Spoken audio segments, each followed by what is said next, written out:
வாழ்த்தி பேசுவது, முதல்வரை அவர் கட்சியில போய் சேர்வதெல்லாம் அவர்களுடைய தனிப்பட்ட விருப்பம். ஆனால் கோடானு கோடி தொண்டர்கள் தெய்வமாக தினமும் போற்றி வணங்குகிற புரட்சித் தலைவர் எம்ஜிஆர் அவர்களுக்கும் புரட்சித் தலைவி அம்மா இதய தெய்வம் அம்மா அவர்களுக்கும் களங்கத்தை உருவாக்குகின்ற விதமாக, அவர்களது புகழுக்கு களங்கத்தை ஏற்படுத்துகின்ற விதமாக அவர் ஐயப்பனை பேசி, ஐயப்பன் இவருடைய ஆதரவோடு வாழ்த்துக்களோடு பேசுவதாக சொன்னது உண்மையிலேயே கோடானு கோடி தொண்டர்களை மாத்திரமல்ல, புரட்சித் தலைவர் எம்ஜிஆர் அவர்களை அவர் மறைந்து எத்தனையோ ஆண்டுகளானாலும், அம்மா அவர்கள் மறைந்து எத்தனையோ ஆண்டுகளானாலும் அவர்களை இன்னும் மனதில் நினைத்து அவர்கள் வழங்கிய நல்லாட்சியை, நல்ல திட்டங்களை நினைவு கூறுகின்ற தமிழ்நாட்டு மக்களும் உண்மையிலேயே அதை ஏற்றுக்கொள்ள மாட்டார்கள். ஆனால் ஓபிஎஸ் அவர்களுக்கு எவ்வளவோ எண்ணங்கள் இருக்கலாம், அவர் இன்னும் மக்கள் பணியாற்ற வேண்டும் என்பதற்காக இன்னொரு கட்சிக்கு கூட செல்லலாம். அவரும் உசிலம்பட்டி சட்டமன்ற உறுப்பினர் தம்பி ஐயப்பனும். ஆனால் அம்மா அவர்கள் இருந்தவரை பரதனாக நடித்துவிட்டு அம்மா அவர்கள் மறைவுக்கு பிறகு முதல்வராக்கியவர்களுக்கு, அந்த கட்சிக்கு, அந்த ஆட்சிக்கு எதிராக 2017 திமுக கொண்டு வந்த நம்பிக்கையில்லா தீர்மானத்தில் 2017 பிப்ரவரி 18 அன்று எதிர்த்து வாக்களித்தவர் தான் நண்பர் ஓபிஎஸ். திரும்பவும் அவர்களை பெருந்தன்மையாக மோடி அவர்கள் ஏற்றுக்கொண்டு அண்ணன் இபிஎஸ் அவர்களோடு பேசி அவரை துணை முதல்வராக்கி,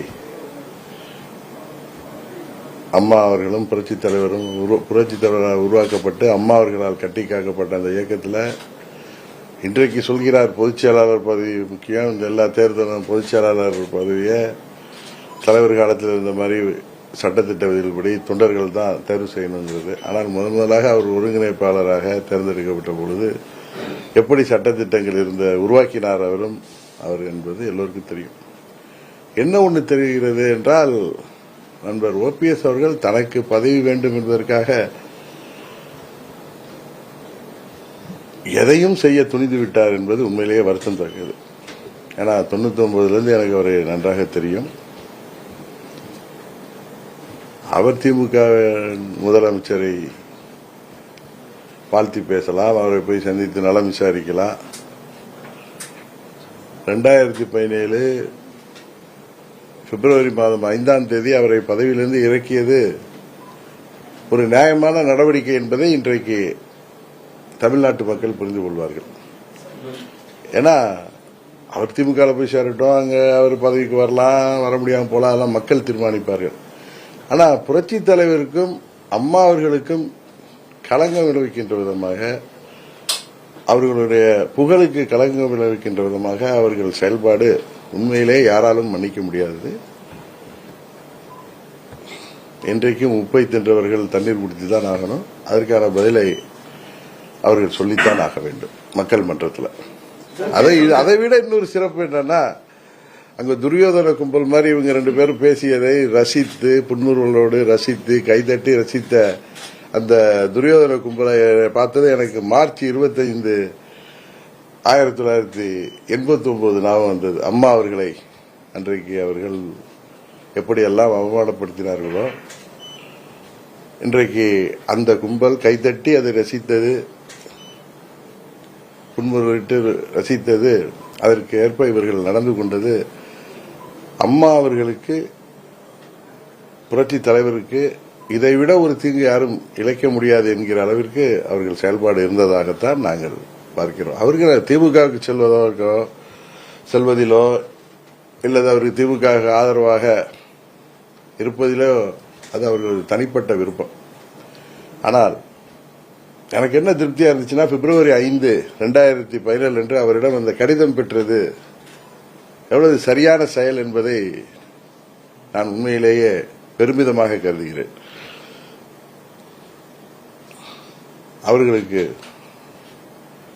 லட்சம் தொண்டர்கள், கோடானு கோடி எம்ஜிஆர் பக்தர்கள், அம்மாவின் பக்தர்கள் உறுதியாக அவர்களுக்கு தமிழ்நாட்டு மக்கள் ஆதரவோடு உரிய பதிலை தருவார்கள் என்று நான் நம்புகிறேன்.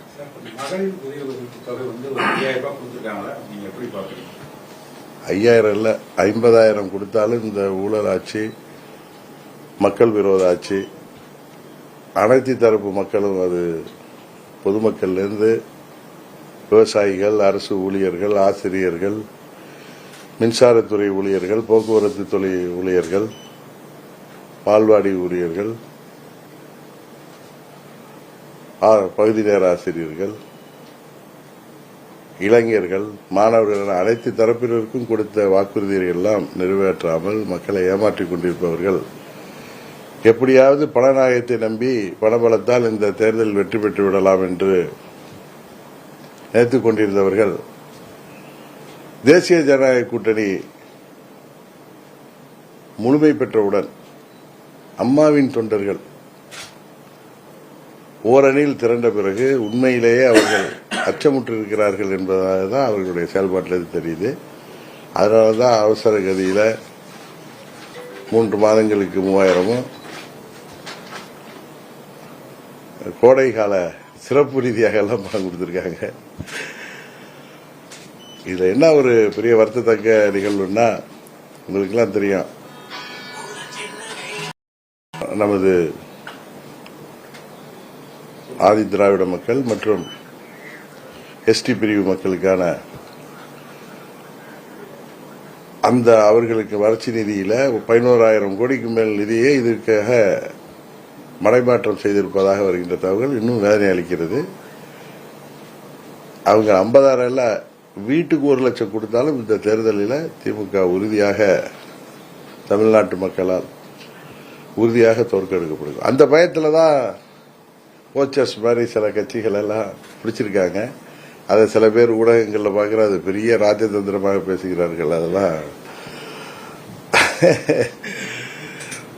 பணநாயகத்தின் வெற்றி தானே தவிர அது முதல்வருக்கான வெற்றி அல்ல.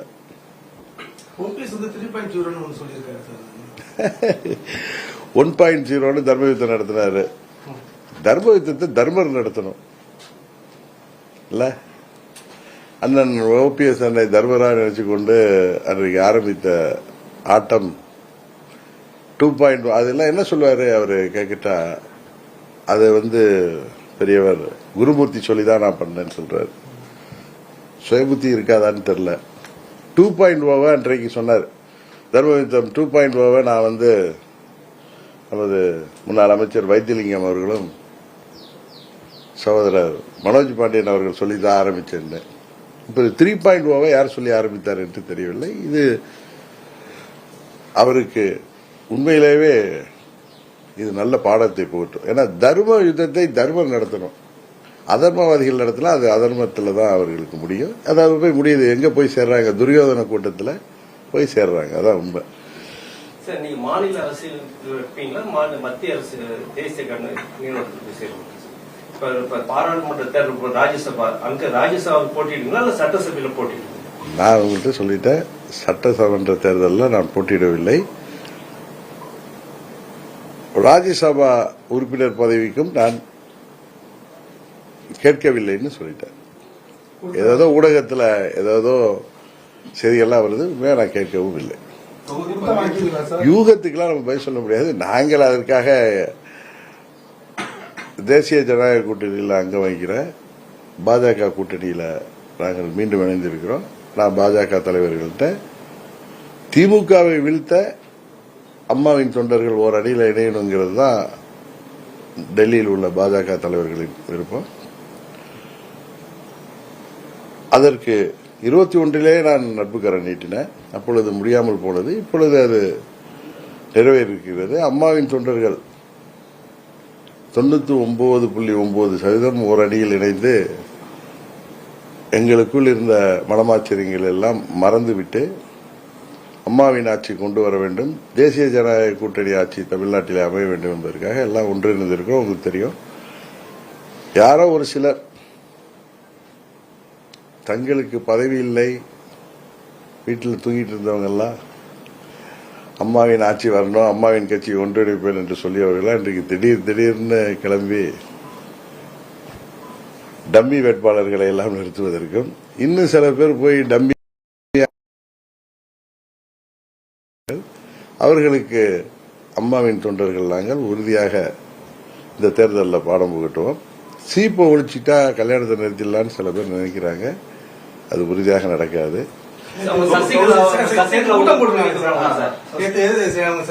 போட்டிருக்காங்க. தேனியில எங்க கட்சி ஆரம்பிக்க போறோம் அப்படிங்கிற மாதிரி புதிய கட்சி தான் நாங்க வந்து பண்றோம். திமுகவையும் உங்களையும் வீழ்த்துறது தான் நாங்க பண்ண. திமுகவே எங்களை வீழ்த்தலாம். தனிப்பட்ட தினகரன் தனியா போறப்ப என்ன காரம் மறைச்சு அடிக்கலாம், வீழ்த்தலாம். திமுகவுக்கு சாதகமாக செயல்படுபவர்கள் செயல்பாடுகளை மக்கள் தெரிந்து கொள்வார்கள். இன்னும் சொல்ல போனா அம்மா என்றவர்கள், அம்மா தான் தெய்வம், அம்மாவின் ஆட்சி வேண்டும், அம்மாவின் கட்சியை நாங்கள் ஒன்றுபடுத்துவோம் என்று சொன்னவர்கள் எல்லாம் இன்றைக்கு திமுகவின் ஏஜெண்டுகளாக செயல்பட்டு வருவது வெட்ட வெளிச்சமாகி வருகிறது. கேளுங்க, அதே மாதிரி ஒரு கட்சி ஆரம்பிச்சா அந்த கட்சி ரிஜிஸ்டர் ஆகிறதுக்கு குறைந்தபட்சம் 6 மாசம் ஆகும். தேர்தல் ஆணைய விதிகள் படி ஒரு கட்சி ஆரம்பிச்சோன்னா அது ரெசல்யூஷன் போட்டு அந்த கட்சி 100 பேர் சேர்ந்து ஒரு கட்சியை அடிப்படையாக 100 மெம்பர்கள் சேர்ந்து உருவாக்கி அதை தேர்தல் ஆணையத்தை எழுப்பி அது 6 மாதங்கள் ஆகும். என்னதான் இவங்க அவசரப்படுத்தினாலும் அது 3 மாதங்களுக்குள் முடியவே முடியாது. அதனால யாராவது கட்சி ஆரம்பிப்பேன் என்று உங்களெல்லாம் ஏமாத்துறாங்களா, ஏமாறாதீங்க. இன்னும் சில பேர் நான் இன்றைக்கு தமிழ்நாட்டில் ஏதோ எத்தனையோ நிகழ்ச்சிகளை பார்த்திருக்கோம். கடந்த காலங்களில் எத்தனையோ அரசியல்கள் இருக்கு. ஆனா திடீர் சாம்பார், திடீர் இட்லி மாதிரி திடீர்னு கட்சி தொடங்குவோம், திடீர்னு வேட்பாளர்களை, அதுவும் நிறைய கட்சிகள் இப்ப கூட திமுக என்ன பண்றாங்க, பிள்ளை பிடிப்பவர்கள் போல. நம்ம ஊர்ல எல்லாம் அந்த பிள்ளை பிடிப்பவங்க பூச்சாண்டி மங்களா அது மாதிரி அண்ணா திமுகல எம்எல்ஏ இருந்தவங்க எல்லாம் பிடிக்கிறாங்க. அந்த தனிநபர்கள் போய் அங்கு போய் சேர்வதனாலையும் அவர்கள் அம்மாவின் ஆட்சியை வரவிடாமல் தடுக்க முடியாது. யாரோ ஒரு சிலரை சட்டமன்ற உறுப்பினர்களாக இந்த இரட்டை இலையாளானவர்களை அவர்களை அழைத்து சென்று என்னதான் பணநாயகத்தோடு இருந்தாலும் அந்த தொகுதி மக்கள் என்ன நினைப்பார்கள் தெரியும். அதெல்லாம் பார்த்திருக்கோம். ஆனா இன்னொரு கட்சியில இருந்து ஆள்களை பிடித்து வேட்பாளர் நிறுத்துவதற்கு சிலர் முயற்சி இருப்பது இன்னும் விந்தையிலும் விந்தையா இருக்கு. இந்த 26 தேர்தலில் இந்த கடந்த 3 மாதங்களாக நடக்கின்ற விந்தைகள் எல்லாம் பார்க்கும் பொழுது, இன்னும் தேர்தல் நடக்கிற விந்தைகள் எல்லாம் பார்க்கும் பொழுது பல பேருடைய உண்மை சொரூபம் வெளிப்பட்டு வருகிறது. இப்ப அண்ணன் OPS தன்னை பரதனாக காட்டிக் கொண்டவர் இன்றைக்கு அவருடைய செயல்பாடு தெரிகிறது. அதுபோல இன்னும் சில பேர்களின் உண்மை சொரூபம் விரைவில் வெளிப்படும். தமிழகத்தில் கூட்டணி ஆட்சி என்டிஏ கூட்டணி உறுதியாக இந்த தேர்தலில் ஆட்சி அமைக்கும். சசிகலா வருவாங்க. விடிய விடிய கதை கேட்டு சீதைக்கிராம சித்தம் பாக்குறீங்க. ஆமா, அதை பற்றி எனக்கு தெரியல. அவர் ஒன்றும் தேர்தலில் போட்டிட்டு சொல்லலையா?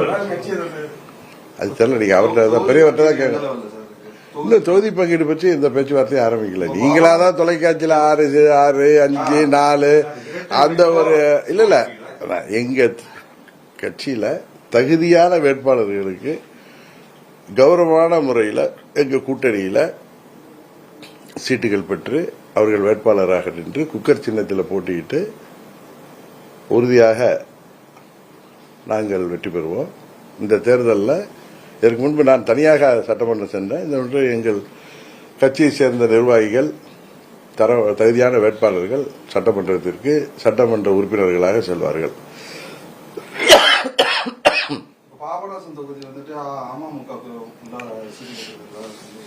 இன்னும் கேட்கவே இல்லையா? நான் தான் சொல்றேன், இப்பதான் சொன்னேன். இல்ல நீங்க நிறைய பேச்சுவார்த்தைகள் இருக்கும், அது கட்சி கூட்டணிகளுக்குள்ள பேச்சுவார்த்தை. இன்னும் உண்மையை சொல்றேன். நான் உங்கள்கிட்ட போய் சொல்ல வேண்டிய அவசியம் இல்லை.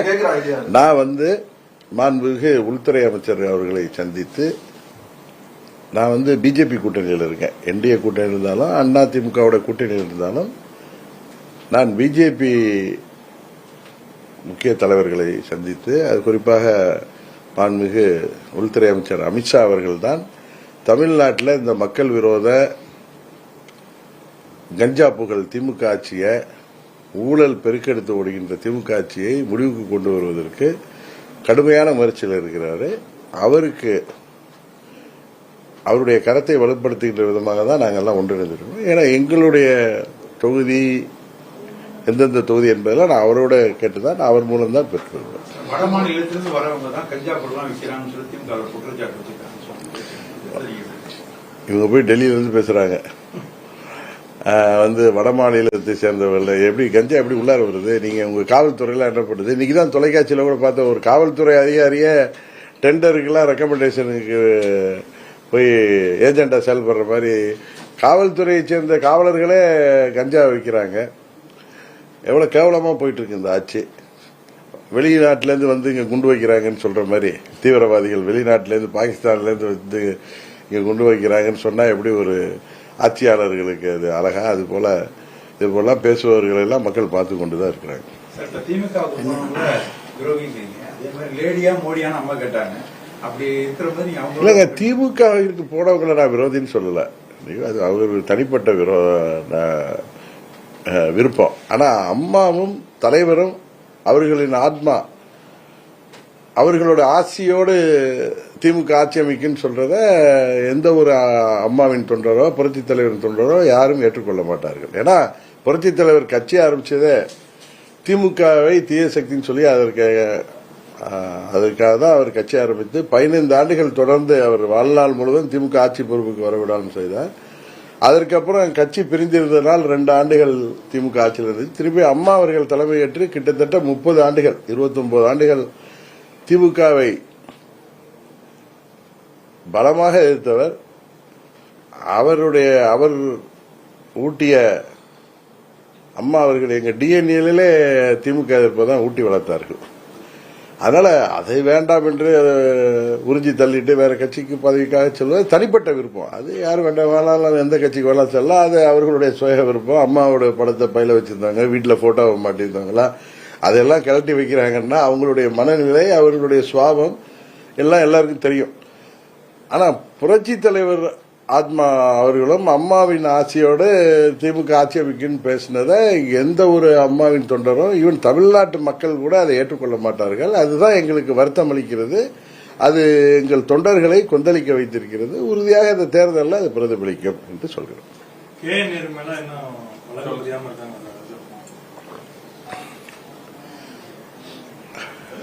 சென்னை உயர்நீதிமன்ற தலைமை நீதிபதி அமர்வு அதுல பிரைமா ஃபேசி இருக்கு, கேஸ் ஃபைல் பண்ணுங்கன்னு அரசாங்கத்தை சொல்லியிருக்காங்க.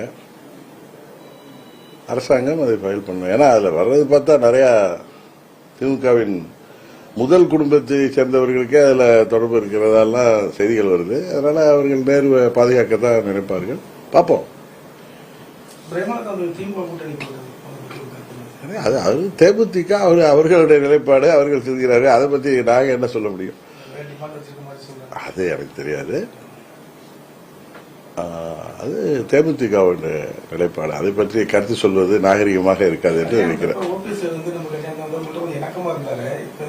எந்த கல்யாணத்துல? ஏன் பொண்ணு கல்யாணமா?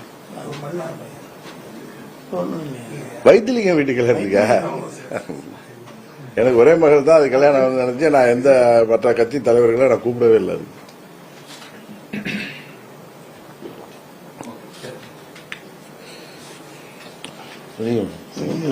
சும்மா இருக்கு.